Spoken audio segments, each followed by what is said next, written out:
You are the most important person in your life, so prioritize your health, your spirit, your comfort. Take good care of yourself. It's not selfish. The world keeps spinning as if nothing happened, but no one can keep you safe. So give yourself a little peace tonight through this story. If you've ever whispered, "I'm tired of being hurt," come sit next to me. Leave your comments below what finally stopped hurting, like this video if you've overcome your old self. Subscribe for more silent revolutions like this. And now take a breath. Here we go, until you respect yourself, nobody else will.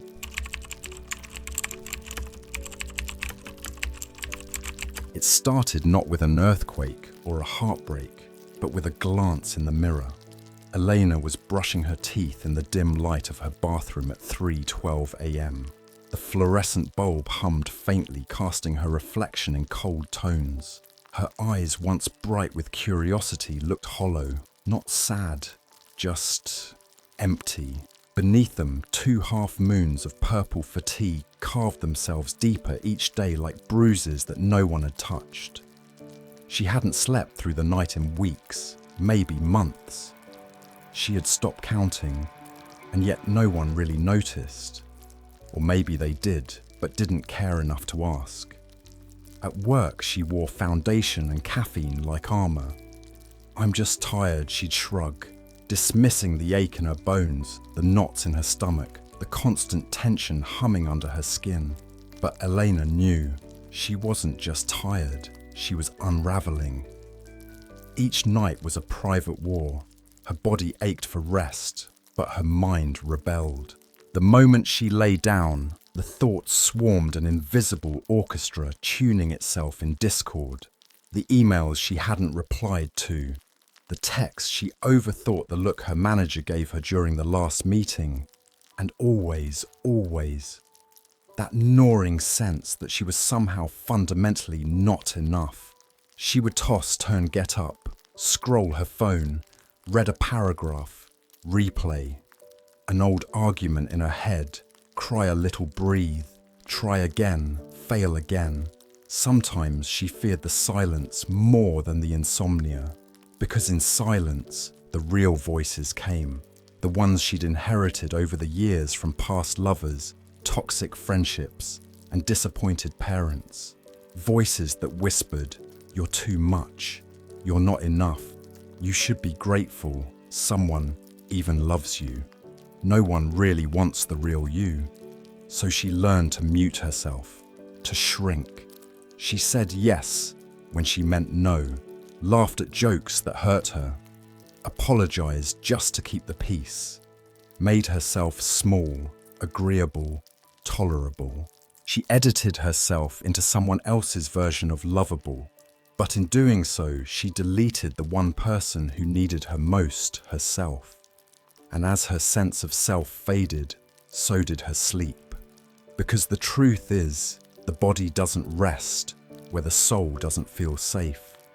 And Elena's soul had been on high alert for years. It wasn't always this way. There was a time before the breakdown, before the man who made her doubt her worth, before the job that drained her joy, when Elena moved through the world with quiet confidence. She slept like a child. She laughed from her belly. She believed she was worthy of softness, of being seen without armor. But over time, life chipped away at that belief. Not all at once. Just slowly enough that she didn't notice, like a leak in a roof. You only feel the water when your bed is already soaked. One morning, after yet another night of 2 fractured hours of sleep, she sat on the edge of her bed, trembling. Her palms were sweaty, her chest tight. The sun had just risen, casting golden stripes on the wall, but it felt like a spotlight on her failure. She was so tired, so very, very tired, not just of being awake, but of being invisible to herself. And then, something shifted. Not an epiphany, not a dramatic decision, just a small, shaky question whispered inside her. What if it's not that I'm broken, but that I've forgotten how to care for myself? It was the gentlest thing she'd said to herself in months. That morning, she didn't check her phone. She didn't rush to respond to emails. She didn't paint over her exhaustion. Instead, she brewed herself tea not for the caffeine, but for the ritual. She sat by the window. She watched the sky change colors. She put one hand over her heart and just breathed. For the first time in a long time, she didn't judge the tiredness. She acknowledged it, held it, honored it like a wounded animal asking for shelter. It wasn't a cure. That night she still struggled to sleep. The next day she still felt raw. But something had begun to turn a quiet rebellion against the belief that she had to earn rest, or earn love, or earn space. Days turned into weeks. She started saying no more often, clumsily at first, then more clearly. She deleted numbers that made her stomach tighten. She stopped explaining herself to people who didn't listen. And most importantly, she began speaking to herself like someone she didn't want to lose. And as her boundaries grew, so did her peace. It wasn't linear. Some nights, the old voices returned. The guilt, the self-doubt. But now she met them differently. Not with resistance, but with recognition. Are you? Again, she'd whisper to the voice that said she was unlovable. Thanks for sharing, but I'm choosing differently now. Eventually, her sleep deepened, not magically, not perfectly, but steadily. Her body, sensing safety, began to unclench. Her breath became slower, her dreams gentler. It was only then, months later, that someone noticed and said, "You seem different." She smiled, not in apology, not in performance, just smiled. "Yes," she said, "I think I'm finally starting to respect myself." And it was true, because respect doesn't come from external validation. It begins in the quiet, unseen choices, the boundaries you set when no one's watching, the way you speak to yourself when no one can hear, the moments when you choose rest, not as a reward, but as a right. And slowly the world around you adjusts. When you stop begging for love, you start embodying it. When you stop over-explaining people, learn to listen harder. When you stop tolerating crumbs, you make room for feasts. And when you finally, deeply, fiercely begin to respect yourself, the world miraculously follows your lead.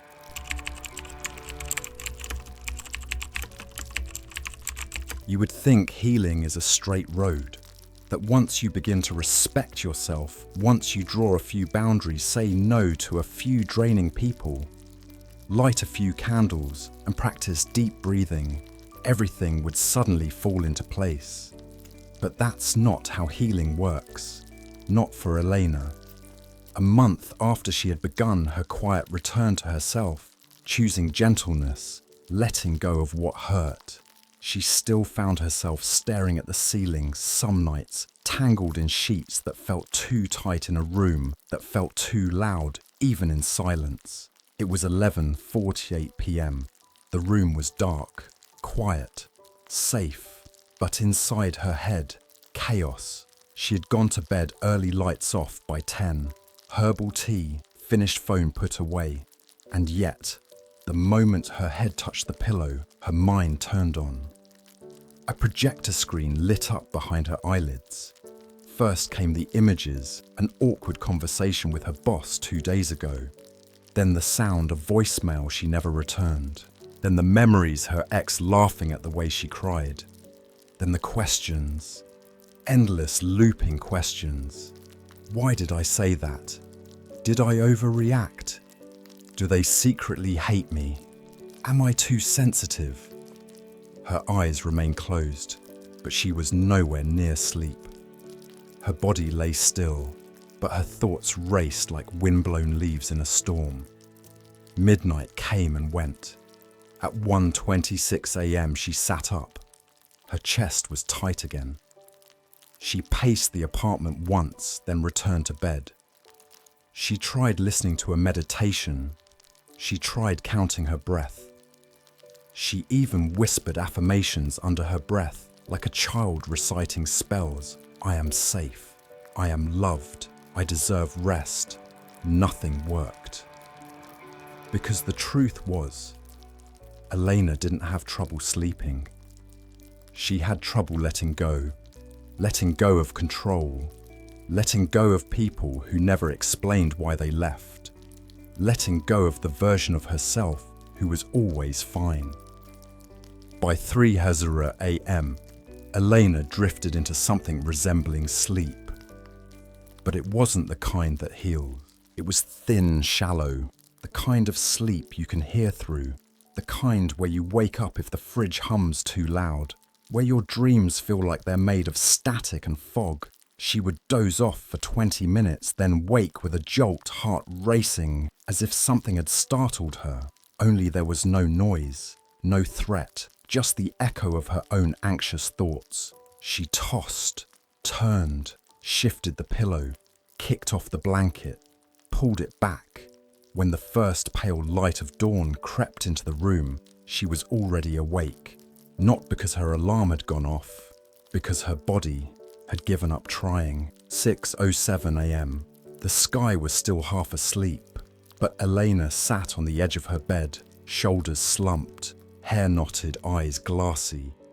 Her body ached, not like pain, more like a quiet rebellion, a heaviness behind her eyes, a tension in her jaw. Her arms felt like they had run miles, her spine a crooked branch struggling to stay upright. And worst of all, she was tired, not just sleepy, soul tired. Even after some sleep, there was no renewal, no softness, just more fog, more fatigue, like her body had stayed awake even while her mind shut down for brief intervals. She made coffee out of habit, not because it helped, but because it gave her something to do. The clock ticked forward, 7:03. Another day began, and Elena, she stepped into it, wearing exhaustion like perfume, subtle but clinging to everything. To the outside world, she seemed normal. She smiled at the receptionist in her office building. She replied to emails. She gave feedback in meetings. She posted a quote about choosing peace on Instagram at lunch. But inside, she was carrying a ghost made of all the nights she had fought her own mind. A ghost stitched from anxiety, self-doubt and overthinking. A ghost that whispered, "You're not doing enough. You're still not lovable enough. You're not safe yet." She had done so much work, inner work, brave work. She had said no to a toxic friendship 2 weeks ago and cried for 3 days afterward, not because she regretted it, but because she realized how long she had accepted being mistreated in the name of being easy to love. She had begun journaling, meditating, saying kind things to herself, and yet her body still didn't trust sleep, because it remembered. It remembered nights of lying awake in fear. It remembered mornings of pretending to be okay. It remembered years of being told she was too emotional or too dramatic. And so her body still guarded her, even from rest. One night, around 2:00 a.m., Elena did something she hadn't tried before. She stopped fighting. She sat up in bed, switched on the lamp, and opened her journal. Not to fix her insomnia, not to track her sleep, but to listen. She asked herself, if my body is staying awake to protect me, what is it afraid of? At first, no answer came. Then slowly, like a child peeking from behind a curtain, her truth emerged. It's afraid. I'll forget myself again. That hit her like a wave. Because maybe insomnia wasn't a punishment. Maybe it was a signal, a sign that there was still healing to do. still parts of her that didn't feel safe enough to rest. And that night, for the first time, instead of forcing sleep, she offered herself compassion. She whispered, "It's okay if you can't sleep. I'm here with you." She wrapped herself in a blanket, not just for warmth, but as a symbol of being held by herself, and something in her softened. Elena still has sleepless nights, still wakes too early, still feels the weight of fatigue some mornings. But now she's gentler. She doesn't shame herself for the tired days. She no longer treats sleep like a test she keeps failing. She honors her body for keeping her alive during years when her heart was in survival mode. And slowly, her body is learning to trust again, to sleep, to let go, to believe that rest is not a reward, but a right. Because the path to sleep doesn't begin with melatonin or mindfulness apps. It begins the moment you start treating yourself like someone who matters. And until you respect yourself, your body might keep fighting for that respect in the only way it knows how, even in the middle of the night.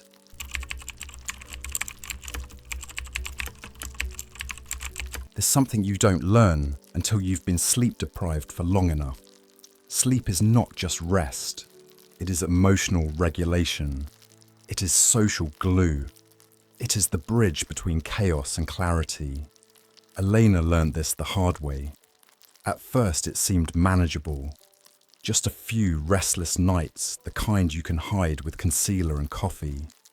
But over time, the sleeplessness began to bleed into her days like ink in water. It didn't ask for permission, it simply spread. And one morning, standing in front of her laptop at 8:56 a.m., she stared blankly at her screen, realizing she couldn't remember what her task was. Not just momentary forgetfulness, the kind that comes and goes, but a fog so thick it felt like her brain was underwater. The cursor blinked, waiting for her. The numbers on the spreadsheet blurred. She blinked back, disoriented. Then came the first mistake. A small one, forgetting to attach the file before sending the email. Then a second, uploading the wrong version of a document to the team drive. And then a third, sending a financial report with 2 columns misaligned, something she would have caught instantly a few months ago. Each mistake cost her not just credibility, but confidence. With every error she felt smaller, unsure of herself, afraid she was becoming the very thing she tried to avoid, unreliable. Her manager noticed. "You've been distracted lately," he said gently, during a check-in. "Everything okay?" She wanted to say it, that she hadn't had a solid night of sleep in nearly 2 weeks, that her head felt heavy every morning, her thoughts like bees swarming behind her eyes. But instead, she smiled forced and said what all tired people say when they don't know how to ask for help. "I'm just a little off. I'll bounce back." But she didn't bounce. She sank. The cognitive fatigue wasn't the worst part. What really surprised her was the way sleeplessness changed her personality. She wasn't just slower, she was sharper in the wrong ways. Small things started to irritate her. The sound of someone chewing too loud, a colleague interrupting her, her friend texting "you okay" instead of "you okay?" That alone triggered a disproportionate wave of annoyance. The Elena from before, the version of her that had grace and humor, felt distant now. Her patience had thinned into a brittle thread. She snapped at a barista once when they got her coffee order wrong. She immediately apologized, of course, ashamed of how reactive she'd become. But the apology didn't take away the hollow feeling in her chest. "Why am I like this?" Sleep deprivation, she later read, suppresses activity in the prefrontal cortex, the part of the brain that governs decision-making, emotional control, and empathy. She wasn't just tired, she was neurologically altered. Her body was functioning, but her mind, her heart, running on empty. And then came the loneliness. Not the kind that comes from being physically alone, but the kind that grows in the space between you and the people who love you when you no longer have the strength or warmth to meet them halfway. Maddie, her closest friend, stopped calling as often. "You seem distant lately," she said one afternoon on the phone. "It's like you're here, but not really." Elena wanted to explain that it wasn't about Maddie. It was the fatigue, the irritability, the way everything, even friendship, had started to feel like too much. She'd begun cancelling plans, saying she was swamped with work, when in fact she just didn't have the energy to smile through dinner. She loved her friends, but being around people felt like walking uphill with weights strapped to her limbs. Even with her family, she grew short-tempered. Conversations with her mother became transactional. Phone calls with her brother ended abruptly. Everything felt like a chore, even love. She had become a stranger in her own relationships, because how do you stay connected to others when you can't even stay connected to yourself? One night, lying in bed at 3:13 a.m. after yet another fragmented hour of restless sleep, she felt something strange in her chest. A flutter, not romantic, mechanical, fast, irregular beats. A twinge of panic followed. She sat up, breathing heavily. Her palms were clammy. Her heart raced even though she was still. She gripped her bedsheets and waited for it to pass. It wasn't the first time this had happened, but it was the first time she looked it up. Sleep deprivation can increase the risk of cardiovascular disease. Chronic insomnia is linked to type 2 diabetes. Lack of sleep disrupts hormone balance, weakens immune function, and elevates the risk of depression. Depression. The word sat on her screen like a mirror, because she was starting to feel it. Not sadness exactly, but flatness, like life had been reduced to grayscale. Nothing excited her. Food had lost taste. Music sounded hollow. Even laughter felt like a memory. And it hit her finally. Sleep wasn't just something she needed. It was the foundation of everything. Her health, her happiness, her identity, her ability to love and be loved. Without sleep, she was watching her life dim from the inside out. And for the first time, she felt afraid, not of the dark, but of what she might become if she didn't find her way back to rest. That night, Elena didn't reach for her phone. She didn't put on a podcast or scroll sleep advice for the 100th time. Instead, she whispered softly to herself, "I forgive you." She said it again. "I forgive you for being tired, for snapping, for missing calls, for not being okay." She didn't sleep any better that night, but she cried. And it wasn't the kind of crying that drains, it was the kind that softens, that opens something. And maybe, just maybe, that's where healing begins. Not with perfect sleep, but with deep, honest compassion for the woman who forgot how to rest and is finally learning how to come home to herself.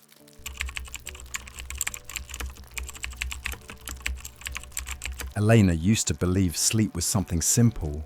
You closed your eyes and the body took care of the rest. But after months of battling insomnia, of wandering through long, breathless nights, she realized sleep is not a light switch. It's a relationship, one that must be earned back with patience, softness, and an almost sacred kind of care. Her first instinct, like most people, was to fix it quickly. So she threw everything she had at the problem. Warm baths became her evening ritual. Lavender-scented salts, dim candlelight water, just hot enough to coax the tension out of her muscles. For a while it helped at least with the anxiety. She would step out of the tub a little lighter, her skin warm, her breathing slower. But when she climbed into bed, the familiar pattern returned. The thoughts, the tension, the involuntary alertness. She started listening to calming music, gentle piano, ocean waves, even soundtracks of rain falling on leaves. She tried guided meditations, voices, whispering sleep into her ears. Some nights she would drift off for an hour or two, but it was never deep, never enough. She turned to yoga next. Evening stretches by the window, child's pose beneath the stars, legs up against the wall while breathing deeply. Her body responded slightly more at ease, more grounded.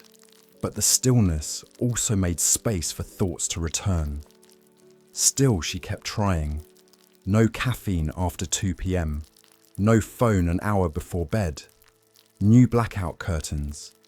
A better pillow. Herbal teas. She did it all. And yet on most nights, Turbehaja AM still found her awake, staring at the ceiling, listening to the whispering hum of appliances, waiting. It was during one particularly long night, curled up on her couch with a mug of cold tea, that a new thought emerged, not loud, but firm. Maybe this isn't something I can fix alone. That realization didn't feel like failure. It felt like relief. Because for too long, Elena had been carrying the weight of her healing like a secret. She told herself she had to manage it, had to overcome it with willpower and wellness rituals. But sleep, she now understood, was not a solo project. The next morning, with trembling fingers and tired eyes, she booked an appointment. Not with a sleep clinic, not yet, but with someone who might help her unravel the deeper knot, a therapist. Sitting across from a psychologist named Dr. Wren in a softly lit office, Elena felt strangely exposed. Not because she was revealing secrets, but because she was finally being honest. "I'm tired all the time," she said. "But more than that, I'm tired of fighting sleep. It feels like I'm wrestling with myself." Dr. Wren nodded gently, her expression calm. Sleep is often the first thing that disappears when we feel unsafe, physically, emotionally, or psychologically. They spoke of Elena's past, her relationships, her people-pleasing tendencies, her belief that she needed to earn rest, prove worthiness, shrink herself to avoid rejection. None of it surprised Elena. But hearing it out loud, hearing someone else say it, felt like lifting a heavy curtain. They began working through a method called CBTI, Cognitive Behavioral Therapy, for insomnia. It was less about bubble baths, more about patterns, thought loops, behaviors, small things that added up. She learned to create a consistent wake time even on weekends, to get out of bed if she couldn't sleep after 20 minutes and only return when sleepy, to keep a journal not of her failures, but of her patterns, her fears, her internal voices. She began challenging beliefs that had lived inside her too long. Beliefs like, "If I don't sleep 8 hours, I'll fail tomorrow. There's something wrong with me because I can't sleep. Everyone else can do this. Why can't I?" She replaced them slowly with softer ones. "My body is trying to protect me. Rest is more than sleep. I am healing even when I can't see it." Progress wasn't linear. There were weeks she slept better, woke up surprised by the morning light, and then setbacks. Nights where sleep slipped through her fingers again, mornings with the same fog. But what changed was her response. She no longer panicked. She no longer hated herself for being tired, because Dr. Wren had helped her understand that the goal wasn't perfect sleep. It was self-trust. Elena also made a bold choice, something she had avoided for months. She spoke to her primary care doctor. The medical side of her insomnia had to be considered. After some basic tests and a long discussion, they ruled out deeper medical conditions, but flagged warning signs: elevated cortisol levels, irregular heartbeat patterns, mild insulin resistance. "Sleep is medicine," the doctor said gently. "But right now, your body's running on survival chemistry." She was offered options: light medication temporarily, nutritional changes, sleep hygiene support, but no pressure. The doctor emphasized partnership, not control. For the first time, Elena felt held not just emotionally, but medically. Healing began to look less like rituals and more like decisions. The decision to cancel evening plans without guilt. The decision to limit screen time not out of obligation, but as an act of kindness. The decision to cry when she needed journal when she could, and speak when silence felt too heavy. The decision to stop hiding the truth when friends asked how she was. "I'm working on my sleep," she'd say. "It's been tough, but I'm getting help." And sometimes in that honesty, someone else would whisper, "Me too." In time, she stopped trying to conquer sleep. She started listening. There were still nights of restlessness, but now, instead of spiraling, she'd sit quietly, hands over her heart, and breathe. "I'm safe now," she'd whisper. "Even if I don't sleep tonight, I'm still okay." And that permission, that radical acceptance, was what began to melt the resistance. Sleep slowly became her friend again. Not perfect, not guaranteed, but possible. Because true healing doesn't come from controlling the night. It comes from befriending the dark, from seeking help when the weight is too much, and from remembering that your worth has never depended on how well you perform rest. Elena still keeps a journal by her bedside. Some nights the pages stay empty. She's too tired, too peaceful to write. And when that happens, she smiles. Because sometimes peace sounds like nothing at all.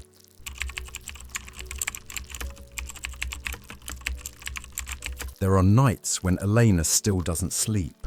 Let's not pretend her journey ended in a miracle. This isn't the kind of story where healing is instant or linear or dramatic. Some nights the ceiling still feels too wide. Her mind still wanders into places she'd rather not revisit. Her body still carries old tension like echoes of past storms. But what has changed profoundly is how she meets those nights.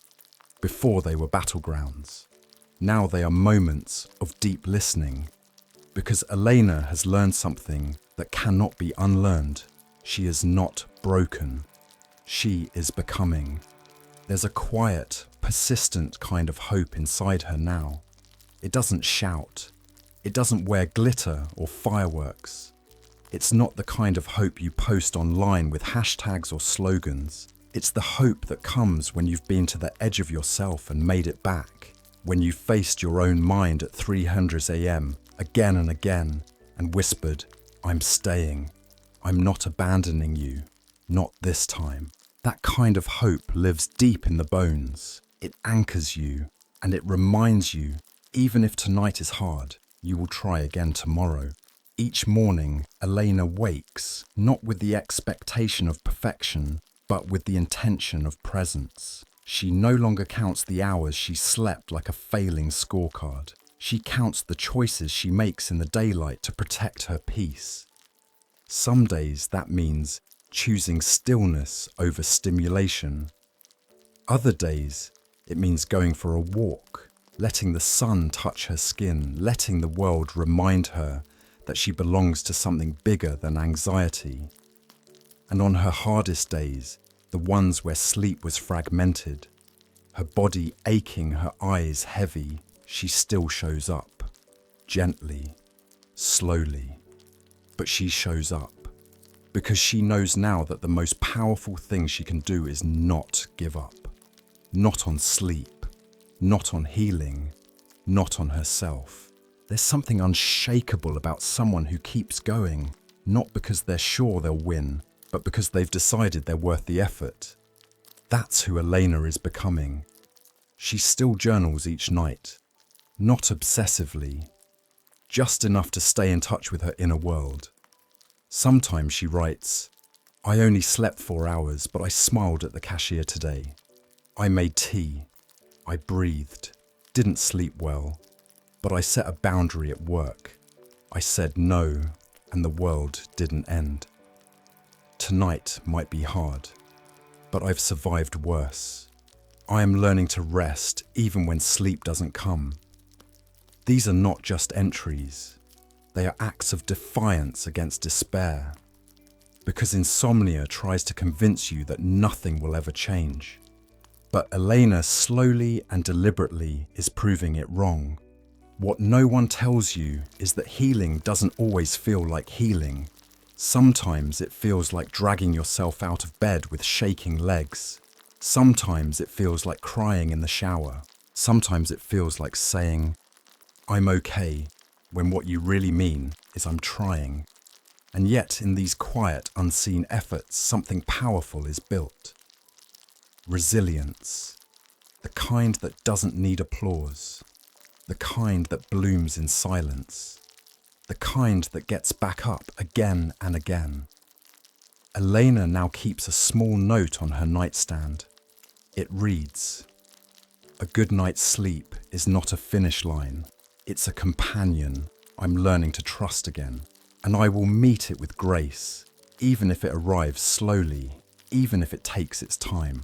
That note reminds her, sleep is not a destination, but a relationship. One built not on control, but respect. Just like she is learning to respect herself, her needs, her limits, her rhythms. Her friendships, once strained by her fatigue, are beginning to soften again. Maddie invited her for coffee last weekend. And instead of declining, Elena said yes. She didn't pretend to be full of energy. She didn't wear makeup to hide the bags under her eyes. She just showed up, real, honest. And Maddie smiled, truly smiled. "You seem more grounded," she said. "More you." Elena nodded. "I think I'm learning to live differently now. More slowly, more kindly." Her friend reached out and held her hand for a moment. Sometimes you don't need sleep to feel restored. Sometimes you just need connection. Hope is not a loud emotion. It's not adrenaline. It's not bravado. It's the quiet whisper that says, "Even if this night is hard, I believe in morning, even if I can't sleep now. I believe sleep will find me again someday, even if my healing is slow. I believe I am still moving forward. There's a sunrise coming." Elena doesn't know exactly when, but she's no longer staring at the clock, begging for it. She's walking toward it in her own time, because she understands now the light doesn't leave you. It waits for you to return, and she will, step by step, breath by breath, night after night, until rest becomes a friend again. And even if it takes time, she knows one thing for sure: she will not give up. Because this journey, though long and uneven, is also sacred, and she is worth walking every mile of it.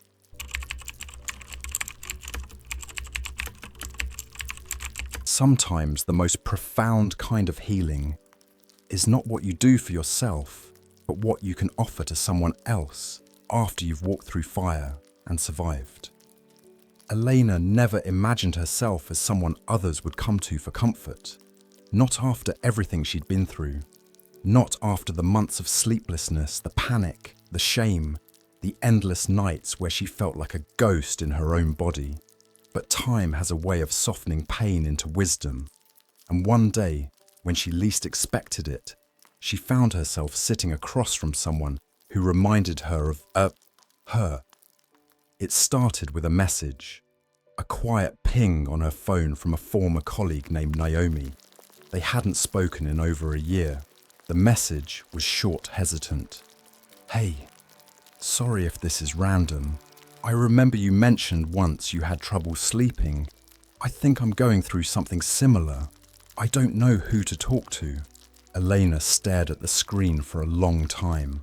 There was a time when she might have ignored it, felt unsure how to help too, fragile to hold someone else's pain. But now she knew how precious it was to feel understood in the middle of darkness. So she replied. They met at a small cafe on a rainy Tuesday. Naomi looked exhausted, not just tired, frayed. Her eyes darted around nervously, her fingers tapping her coffee cup. "I haven't slept properly in weeks," she said, her voice shaking slightly. "And I keep thinking, maybe something's wrong with me." Elena listened. She didn't interrupt. She didn't offer quick fixes. She didn't say, "Have you tried melatonin or just relax?" Instead, she leaned forward, her voice soft and steady. "I used to feel that way too." Naomi blinked like she hadn't expected someone to truly understand.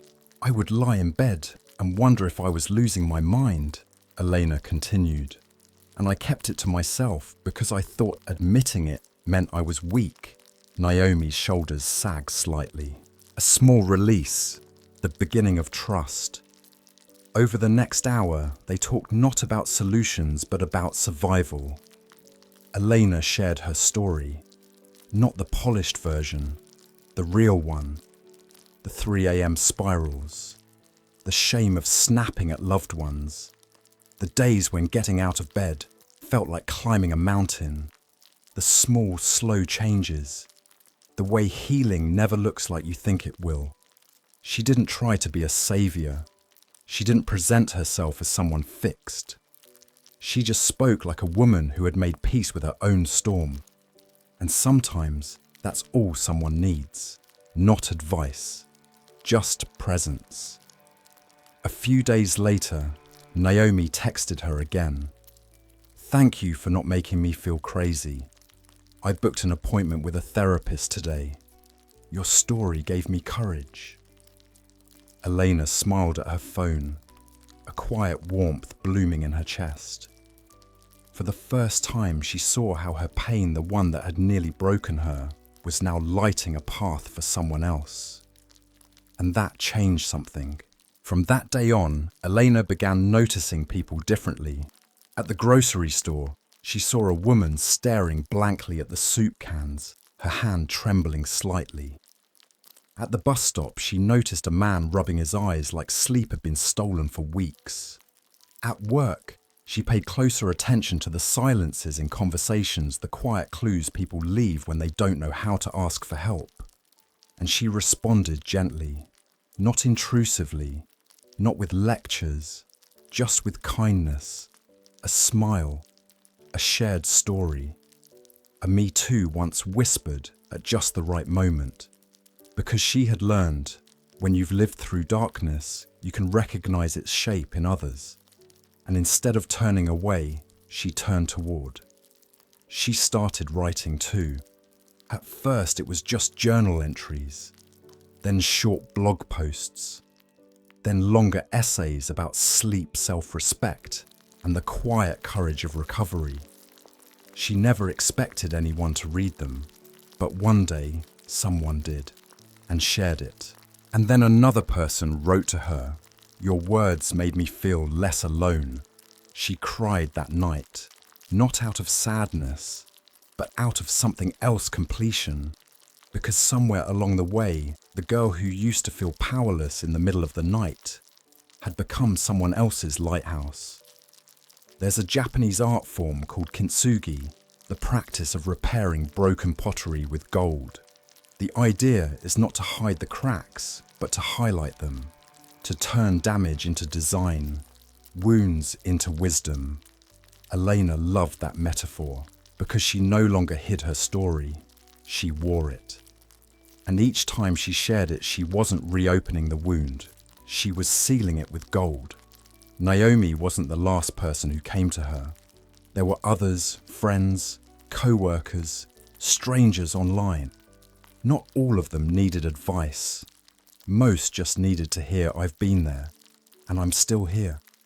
And Elena offered it freely, because she remembered what it felt like to feel invisible. And now that she had found her voice, she chose to use it gently, not as a trumpet, as a whisper. And perhaps that is what healing is at its most sacred. Not just the return of peace, but the ability to extend it to others. To say, "I walked through the fire, and I didn't come out empty. I came out carrying light." Every night, Elena still keeps her journal nearby. She no longer writes out of desperation, but out of devotion. Sometimes she writes, "Tonight was hard, but I'm not afraid of the dark anymore. Sleep didn't come quickly, but I'm learning to rest in the waiting. Someone else reached out to me today. I gave them what I once needed." And then with a soft smile, she turns off the lamp.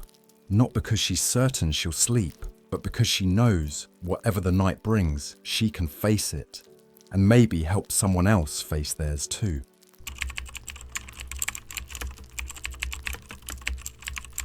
There's something beautiful and almost imperceptible about how joy returns. It doesn't arrive with trumpets. It doesn't burst in like celebration. It slips in quietly like morning light under a closed door. That's how it came back to Elena. Not all at once, not in a grand sweeping gesture, but gently, like a memory being restored. It started with a laugh, a real one. She was in the kitchen burning toast for the third time that week, when the slice popped up, blackened and smoking. She stared at it for a moment, fork in hand, and burst out laughing. The sound surprised her. It had been so long since laughter came unforced, unplanned, without that tired layer of apology behind it. And as the smoke alarm beeped above her, she laughed harder. Standing there in her socks and oversized sweater, in the middle of a perfectly ordinary, slightly ridiculous moment, it felt like something inside her had thawed. From there, the small things began to sparkle again. She noticed the way the morning sun poured onto her plants, how the leaves tilted toward it like praise. She paused longer at crosswalks, not out of hesitation, but out of wonder, watching birds dart between wires, a child skipping, a street violinist playing something she didn't recognize, but that stirred something familiar in her chest. She found herself humming again, not to drown out the silence, but because her body wanted to move with rhythm. The fog that had wrapped around her for months, the dull, grey weight of exhaustion, shame and survival was lifting, and behind it was colour, not every day, but more days than before. The strange thing about suffering is how it trains your mind to expect it. For so long, Elena had lived braced for the worst. Every time she felt peace, a voice inside would whisper, "Don't get too comfortable." Every moment of stillness felt like the calm before another storm. But lately, something had shifted. She was no longer waiting for the sky to fall. She was learning to stand under blue skies without apology. One Saturday morning, she wandered into a bookstore she used to love. She hadn't been back in over a year. During her worst months, reading had felt like work. Her mind couldn't hold more than a few sentences before drifting. She missed the way stories used to pull her in, wrap her up, carry her somewhere else. That day she picked up a novel she'd once adored. She opened it, read a paragraph, then 2, then 10. She bought it, walked to the park, sat beneath a tree, and read for an hour, without checking her phone, without fighting the urge to flee her own thoughts. It felt like reclaiming a piece of herself. Joy, she realized, wasn't just the opposite of pain. Joy was what made life feel like life. And now that she was no longer surviving every moment, she had space to notice beauty again. She signed up for a pottery class, not because she was good at it, but because it felt messy, earthy, present. Her fingers working the clay, her mind quieting into focus. The bowls she made were imperfect, slightly lopsided, unevenly glazed, but they felt like metaphors, useful despite their flaws, beautiful because of them.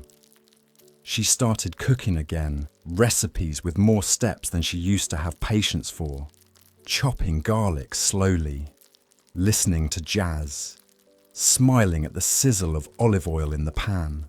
She danced sometimes alone in her living room, not for exercise, not for anyone, just because it felt good to be in her body.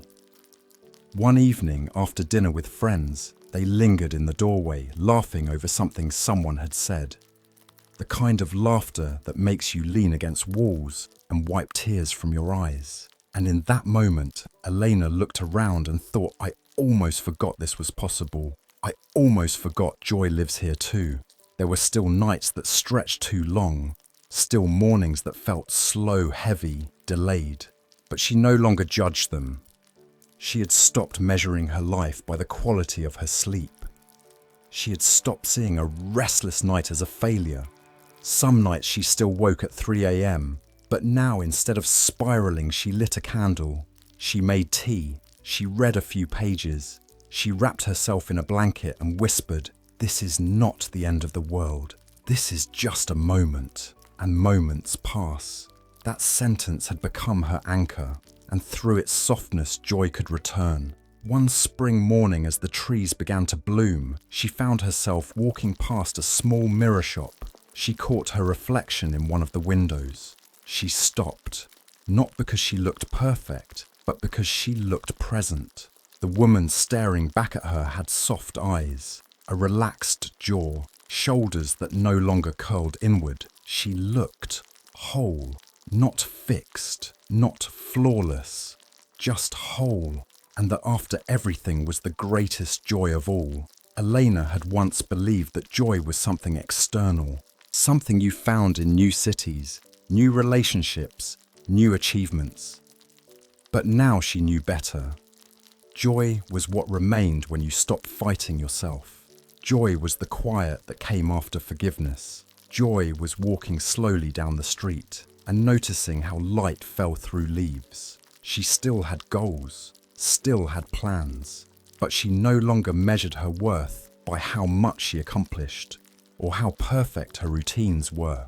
She had begun measuring her life in moments, moments where she felt ease, moments where she felt peace, moments where laughter bubbled up unexpected, moments where she caught herself humming or swaying or smiling at something no one else noticed. Those were her gold. And perhaps the most surprising joy of all, she liked herself now. Not because she was always happy, but because she had met herself in the dark on the floor, in the silence through the tears, and she had stayed. She didn't abandon herself when she was a mess. And now she could trust herself with the light. There's a phrase she writes often in her journal now, "Joy didn't save me," but it reminded me why I chose to keep going. Because some days the reason to stay alive is no grand epiphany. It's a sunbeam, a song, the smell of cinnamon toast, the way your friend laughs when they're trying not to. Tiny moments, soft and real. And when you learn to see them again, that's when you know you've come home.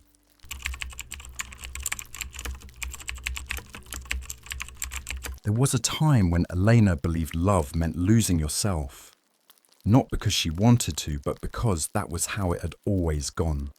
Shrink a little here, stay silent there, bend until it looked like compromise, even when it felt like erasure. She gave too much and asked too little. She stayed too long and left too late. And every time it ended, she didn't just grieve the person, she grieved the version of herself she had let disappear in their name. So when her nights were sleepless and her healing still fragile, Elena made a quiet vow she would not love again until it no longer cost her peace. But healing has a strange rhythm. It doesn't always prepare you for what's coming. Sometimes it just opens the door and asks you to notice what's waiting on the other side. That's how she met Daniel, not at a romantic dinner, not through a dating app or a dramatic twist of fate. They met at a bookstore. He reached for a poetry collection she happened to be holding. Their hands brushed. She smiled polite, but guarded. He apologized a little awkward, and she expected that to be the end of it. But a few minutes later, he was beside her again, holding a novel she loved. "I don't usually do this," he said, almost shy.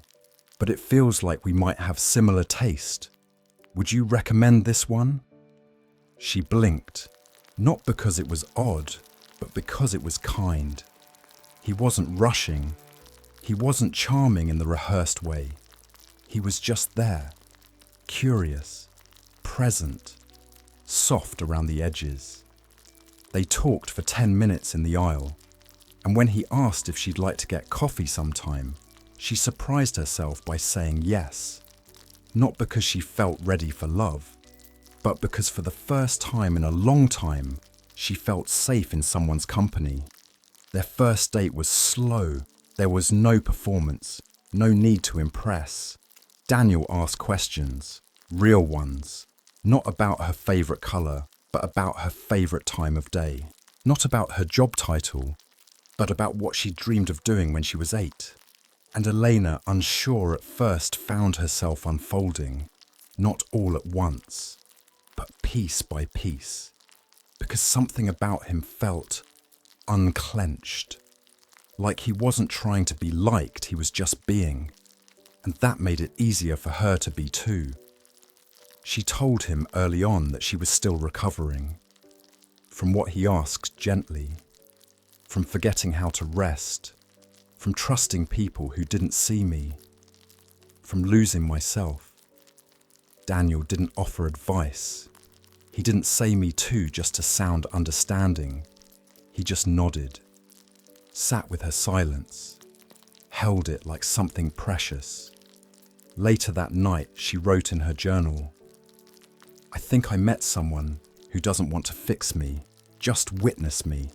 And that's the kind of love I didn't know I needed. Falling in love this time didn't feel like a free fall.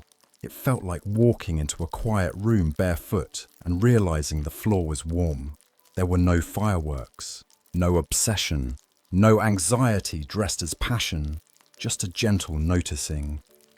The way Daniel remembered things she said weeks earlier, the way he paused when she spoke, letting her words land before responding, the way he asked, what would make you feel more comfortable right now, instead of assuming.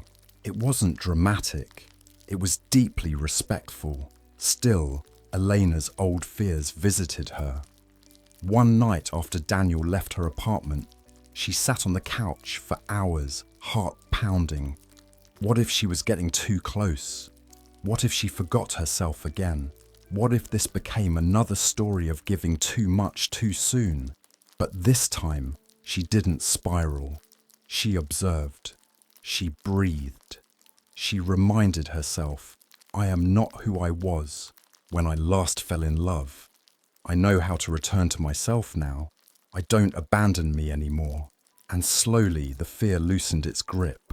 One evening, a few months in, they sat under a street lamp in the park sipping hot chocolate.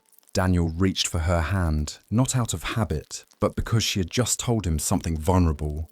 She was quiet for a while, then said, "Do you ever worry that love will make you disappear?" Daniel looked at her, and after a pause replied, "I used to, but now I think real love brings you closer to yourself, not further away." She stared at him, because that sentence, it wasn't poetic or profound, it was true, and she believed him, because she had already seen how he loved. He didn't take space, he created it. Elena didn't stop needing her alone time, didn't stop journaling, didn't stop doing yoga in the mornings or stepping back when her mind felt overwhelmed. But now, when she shared those parts of herself, Daniel didn't flinch. He encouraged it. He asked how he could support her, not by doing more, but by doing less. Listening, witnessing, respecting the boundaries she had fought so hard to reclaim. And for Elena, that was revolutionary.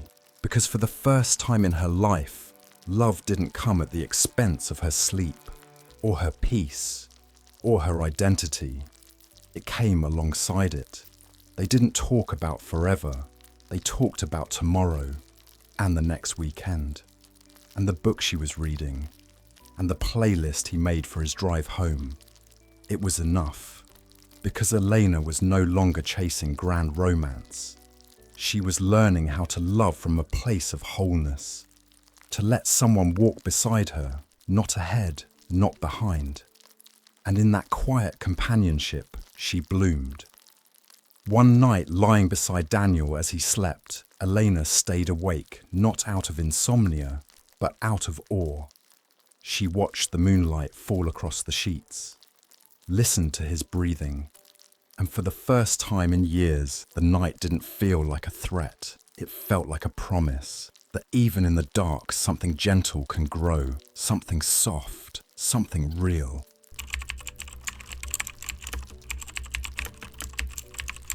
Healing, Elena had come to realize, was never meant to stop at the self. It begins there, yes, with the long nights, the private battles, the small victories that nobody sees. But at some point, it asks something else of you. A quiet, insistent invitation. What will you do with the light you've reclaimed? She sat with that question for weeks. Not because she didn't want to help, but because she wanted to help right, not out of obligation or performance, but from a place of truth. She had carried pain. She had unlearned shame. She had made peace with the dark. And now, perhaps it was time to offer something back to the world that had once felt too loud, too fast, too indifferent to hold her.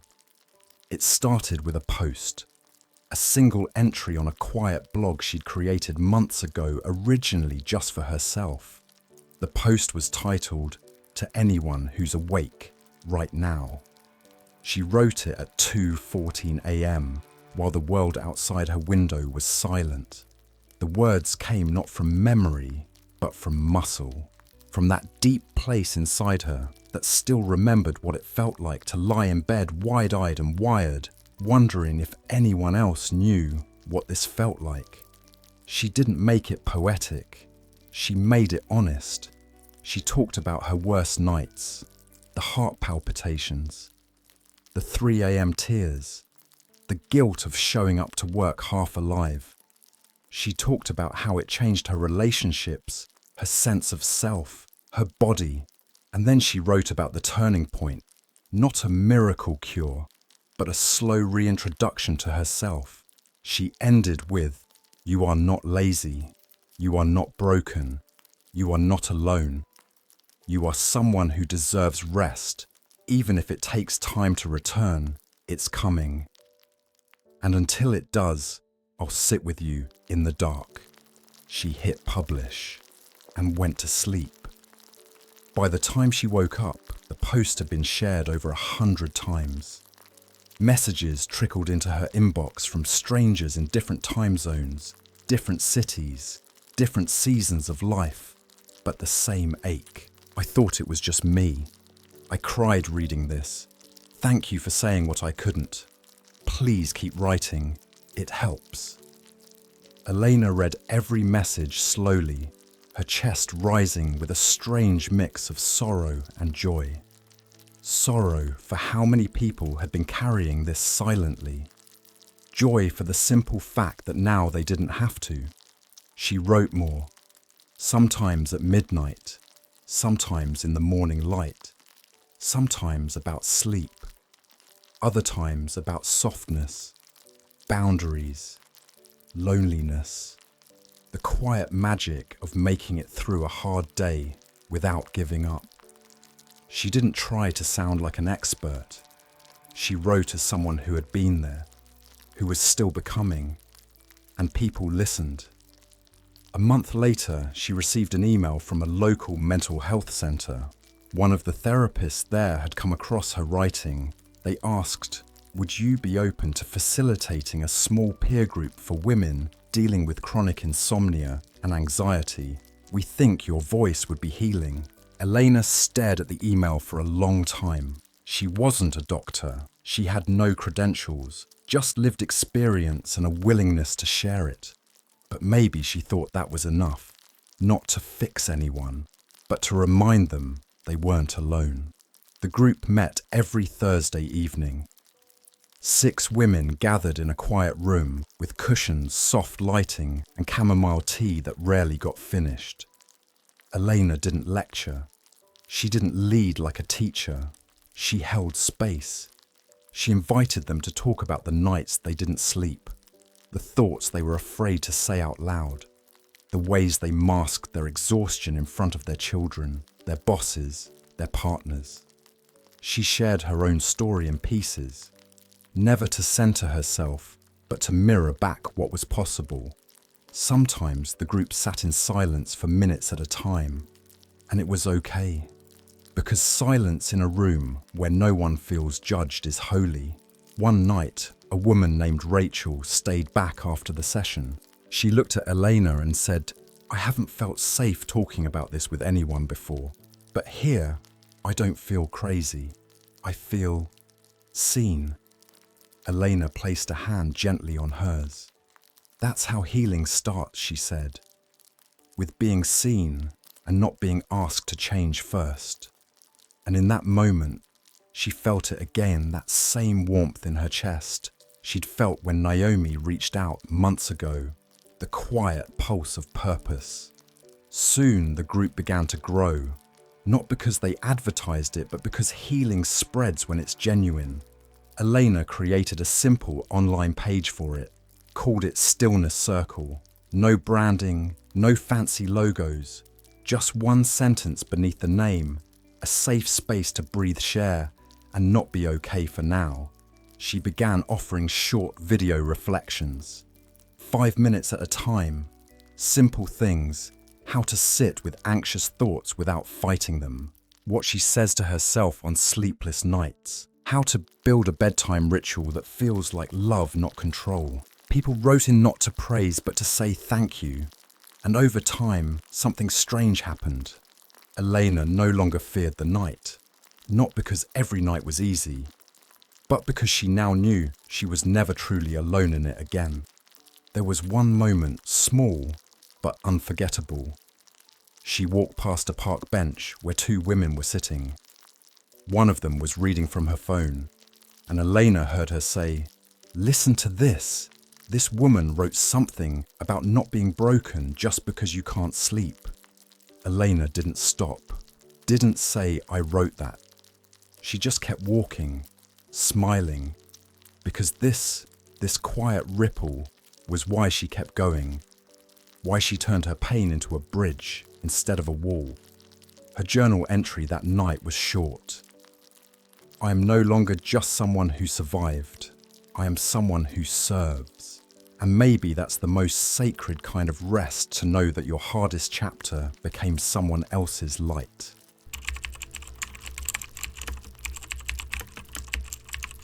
Healing never promised to be permanent. Elena had known that deep down. She had read enough, lived enough, sat with enough sleepless women in dimly lit rooms to understand even the most hard-won peace can waver, even the calmest waters can stir. But still, when the night came back, it caught her off guard. It started with something small, a busy week, deadlines stacked like dominoes, a last-minute cancellation from Daniel that triggered something old and raw, a shift in the weather maybe, or her body, or nothing at all. One night she went to bed as usual, warm tea, stretched limbs, a journal entry that read, "Today was okay." But as she closed her eyes, a familiar feeling returned. Not fear, not yet, just a flicker, a restlessness beneath the ribs, a faint tension in her jaw, the awareness of being awake when she didn't want to be. She tried her breathing exercises, focused on the softness of her sheets, whispered her usual nighttime mantra, "There's no pressure, rest is enough." But the hours passed, and sleep did not come. By 3:18 a.m. her heart was pounding, not from panic exactly, but from that quiet, pulsing dread that says, what if it's starting again? She hadn't felt this in months. She had found a rhythm, built structure, created softness around her nights, and yet here she was, wide-eyed in the dark, her own body a stranger again. The next morning, she felt like she was walking through fog. She made tea, fed the plants, smiled politely on a video call, but inside, she was bracing. That night, it happened again, and the next. It was the fourth night without real sleep when the fear returned. Not just fear of insomnia, but fear of regression. Had she gone backwards? Had everything she built, the blog, the stillness circle, the healing, been fragile? She sat on the edge of her bed, holding her own hands, and felt it rise inside her shame. The same shame she used to carry like a shadow. The one that whispered, "You're not really healed. You were just lucky." But then, just as quickly as it arrived, a different voice rose up. Quieter, but steadier. No, this is not the beginning. This is a reminder. And so she responded differently this time. She didn't panic. She didn't spiral. She didn't scour the internet for new sleep hacks or beat herself up for falling back. Instead, she went back to the very things she once taught others. Step 1, pause. Step 2, listen. Step 3, be gentle. That week, she cleared her schedule, cancelled meetings that weren't urgent, let the stillness circle know she was stepping back for a few days. No explanations, just honesty, taking a pause to rest. Even teachers need stillness. She returned to her body, long walks under low clouds, slow stretching in her living room, fingers on clay, light meals, warm socks, silence. And she returned to her notebook, not as a tracker, but as a friend. Night 5, awake again. But I'm not afraid this time. Night 6, slept 2 hours, still showed up for myself. Night 7, cried for no reason, felt better after. She no longer measured healing by the number of hours she slept. She measured it by how kindly she treated herself when she didn't. Daniel noticed. "You're quieter lately," he said one evening, as they walked past a row of closed shops, the wind curling gently between buildings. "I'm moving through something," she said. "The nights are a little rough again." He didn't rush to reassure her. Didn't say, "It will pass," or "You've been through worse." He just nodded. "Want me to stay over tonight?" he asked. Elena paused, then shook her head softly. "Not tonight. I think I need to sit with it on my own." Daniel squeezed her hand. "Call me if you change your mind." That night she stayed up again, but this time she lit a candle and sat by the window. She watched the city breathe. Cars passing in the distance, a blinking red light on a tower, the quiet glow of lives unfolding behind other windows, people brushing teeth, turning pages, folding clothes. It reminded her she was not alone in wakefulness. And more importantly, she was not at war with it. She wasn't trying to fix anything. She wasn't trying to escape. She was simply being. And in that, there was peace. Not sleep, not yet, but peace. And sometimes peace is the softer twin of rest. By the 10th day, her body began to soften again. Not because she forced it, because she trusted it. And slowly, just like before, sleep returned. Not as reward, but as reunion. The stillness circle welcomed her back with quiet joy. They didn't ask for details. They just nodded with the kind of knowing that only people who've been through the same storm can offer. One woman hugged her after the session and whispered, "You coming back gave me hope. I had a rough week too." Elena smiled because she realized something beautiful. Even her setback was a gift, a reminder that healing isn't about never falling. It's about how you rise and how tenderly you hold yourself in the meantime.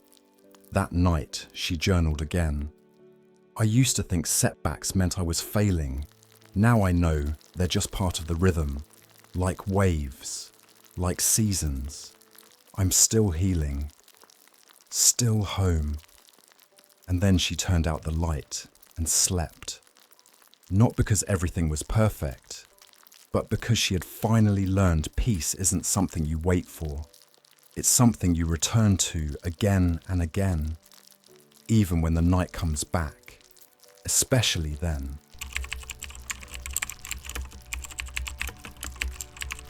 Some call it a career, others a purpose.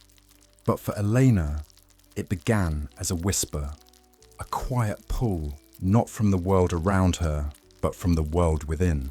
She had spent years healing from the inside out, learning how to sit with discomfort, how to forgive herself for being tired, how to build a soft life in a world that expected her to be hard. And now something was changing. It wasn't ambition. It wasn't pressure. It was clarity, like looking into a still lake and finally seeing her reflection, not as broken but ready. It happened on a Sunday afternoon. Elena was sitting in the back of a sleep workshop, not as a facilitator this time, but as a participant. She had signed up last minute curious more than anything. The title was simple: Understanding the Science of Rest. The presenter, a sleep psychologist, spoke with calm precision. Charts, hormones, circadian rhythms, strategies. Elena absorbed every word. But what caught her wasn't the facts. It was the why. The speaker paused halfway through the session and said, "We don't just need better sleep. We need to change our relationship to rest, to teach people that rest is not earned. It's a biological need and a human right." Elena's heart stirred. That sentence felt like home, because that's what she had lived. That was her journey in one sentence. And for the first time she wondered, what if I could help others the way I once needed help? That evening, Elena went home and pulled out her journal. She wrote a question at the top of the page. What would it look like to turn pain into guidance? Underneath, she listed what she knew. She wasn't a psychologist. She wasn't a doctor. She didn't have all the answers, but she knew what it felt like to lose sleep for months. She knew the shame of being too tired to function. She knew the small sacred steps that brought her back. And maybe, just maybe, that had value. She started researching late into the night, not in a frantic way, but with curiosity, energy, purpose. She discovered something called CBTI, cognitive behavioral therapy for insomnia. She already knew the basics. Her own therapist had introduced her to it during her recovery, but now she wanted to understand it on a deeper level, not just as a patient, but as a practitioner. She found a year-long certification program that allowed people with lived experience to become certified sleep coaches. It wasn't about diagnosis, it was about support, practical strategies, emotional guidance, handing people tools for the journey without trying to fix them. She sat back in her chair, breath caught in her throat. It fit. Not just her schedule, not just her interests, her soul. She applied the next week and was accepted. The program began in April. Elena hadn't studied in years, but she was ready. Not because she needed a new identity, but because she finally knew how to build a life that honored the one she had survived. The first day of class, she opened her laptop with trembling hands. There were 12 other faces on the screen. Some were health professionals, some were caregivers. A few like her were survivors. They shared introductions, why they were there. When it was Elena's turn, she didn't hesitate. "I used to think I was the only one who couldn't sleep," she said. "Now, I want to help make sure no one else has to feel that alone." The instructor smiled. "You're in the right place." The months that followed were rigorous but nourishing. Elena studied sleep cycles, neurotransmitters, stress hormones, sleep hygiene, anxiety loops, light therapy behavior patterns. She read papers, attended live seminars, practiced case scenarios, but more than knowledge, she developed confidence. She wasn't just surviving anymore. She was becoming someone who could guide others through the darkness. Each time she sat down to study, it didn't feel like work. It felt like repayment, not out of debt, but gratitude. A way to honor the journey that had nearly broken her and instead built her from the inside out. At the end of her training, she received her certification, not with a parade, just an email, a PDF, a little badge that said Certified Sleep Support Coach. She printed it, not to impress others, but to remind herself of everything it took to get here. The sleepless nights, the silent mornings, the months of doubt, then hope, the return of joy, and now the call to serve. She updated the Stillness Circle website, added a new tab, Sleep Coaching with Elena. Not therapy, not clinical treatment, just a warm space to listen, teach and support. Her first few clients came quietly, mostly from the group or referrals. One woman had been up for years surviving on 3-4 hours a night. Another couldn't fall asleep without anxiety attacks. A third was afraid to sleep alone. Elena didn't rush them. She asked them the same question her therapist once asked her. What does your body need to feel safe right now? And then she stayed. Through the sessions, through the tears, through the silence, she offered tools, breathing patterns, sleep schedules. But most of all, she offered presence. Not a ladder out of the dark, a hand to hold while they found their own way. One evening, after a particularly moving session, Elena closed her laptop and sat back in her chair. The window was open. A breeze moved through the curtain. She looked at the photo on her desk, a picture of herself from 2 years ago. Pale, tired eyes, forced smile, shadows under her cheeks. She didn't look at that girl with pity anymore. She looked at her with pride, because that version of her fragile and raw never gave up. She whispered, "You got us here." And it was true. That night, Elena slept deeply, not because she earned it, but because she lived in a life that no longer asked her to abandon herself. She had found her calling, not by chasing it, but by listening to what pain had left behind. Purpose, compassion, and the kind of strength that only comes when you walk through the night and decide to leave a light on for someone else.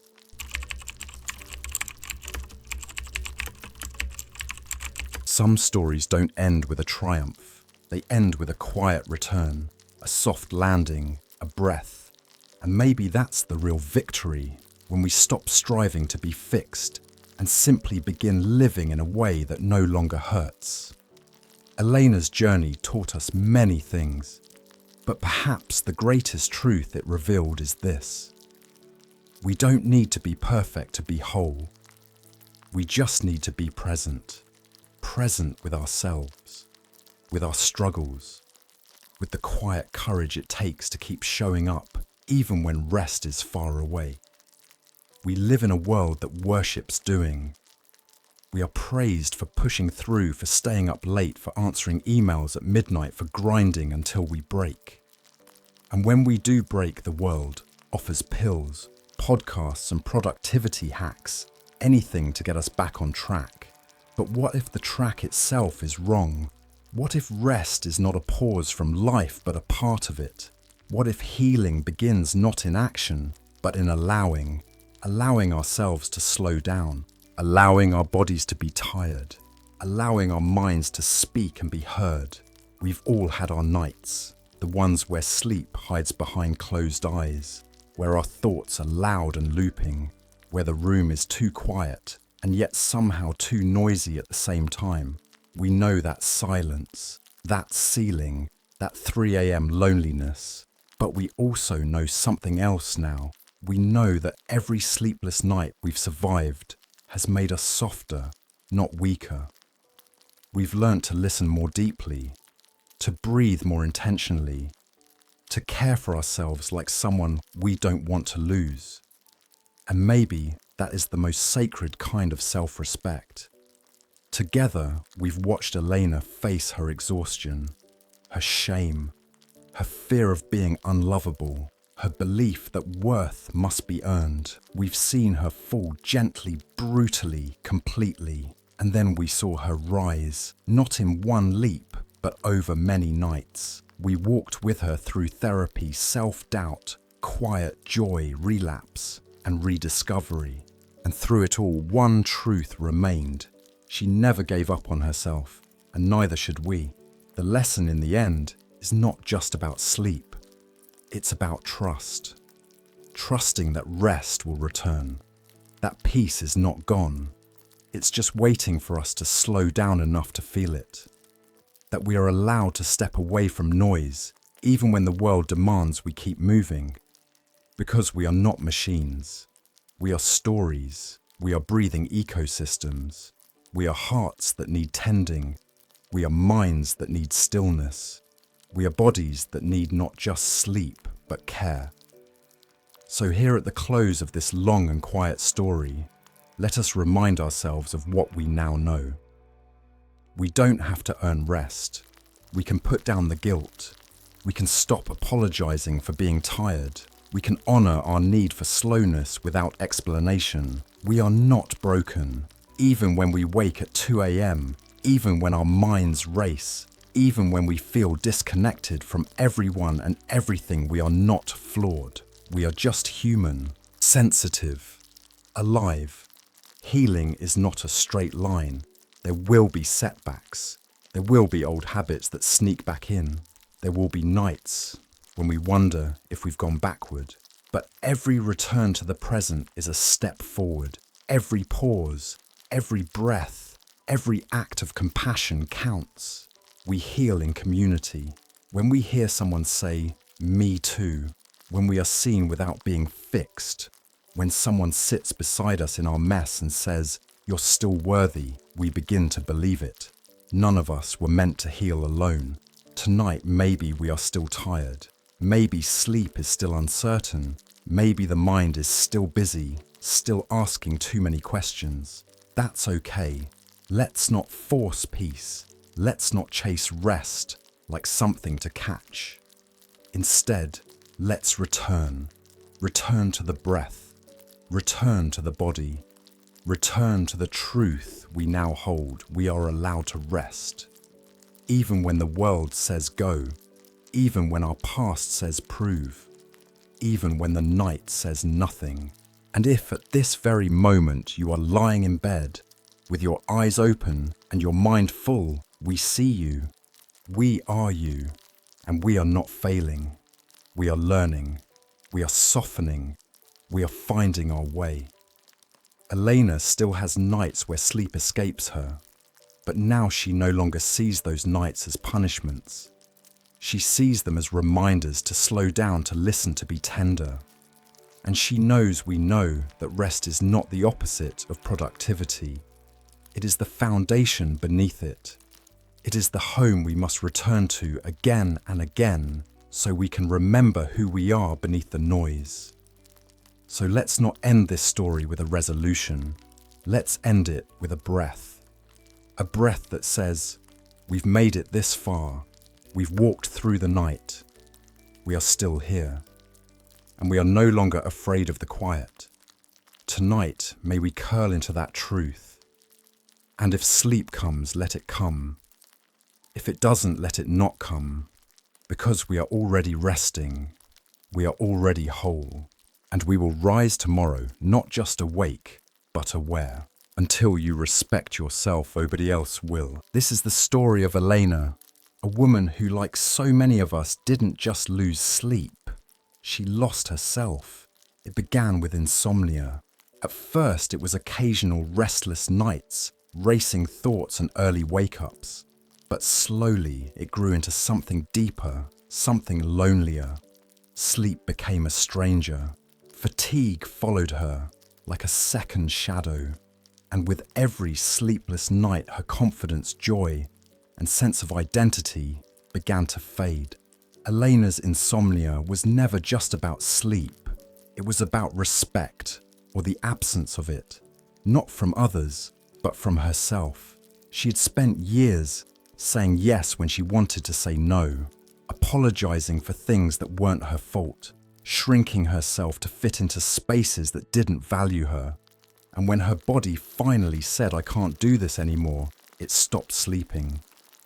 But instead of giving up, she chose to listen. Elena tried everything at first: warm baths, soft music, yoga, breathing exercises. Some helped briefly, others didn't. But nothing truly shifted until she did something brave. She asked for help. Therapy became her turning point.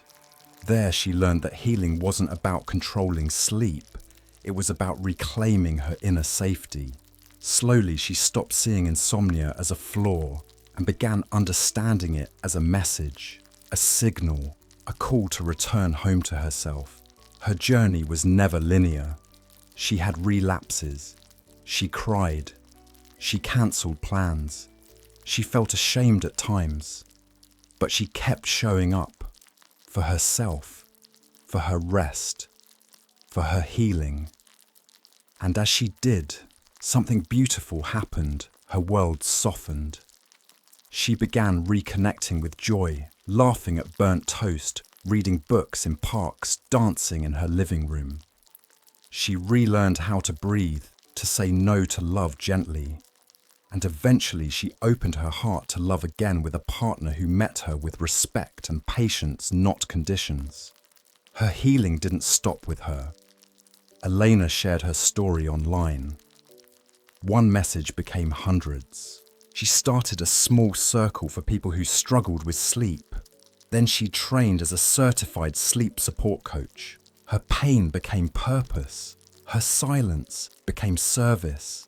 And even when insomnia returned briefly, she faced it with grace, with tools, with trust. No longer afraid because she knew she would find her way back. In the end, Elena didn't just learn how to sleep again. She learned how to rest emotionally, physically, spiritually. She learned that we don't have to be perfect to be worthy. We don't have to earn our peace. And we certainly don't have to suffer alone. Her story reminds us that true rest comes not just from closing our eyes, but from opening our hearts to ourselves. Because until we respect ourselves, no sleep, no love, no life will ever feel truly safe. But once we do, everything begins to heal, even the night, especially the night.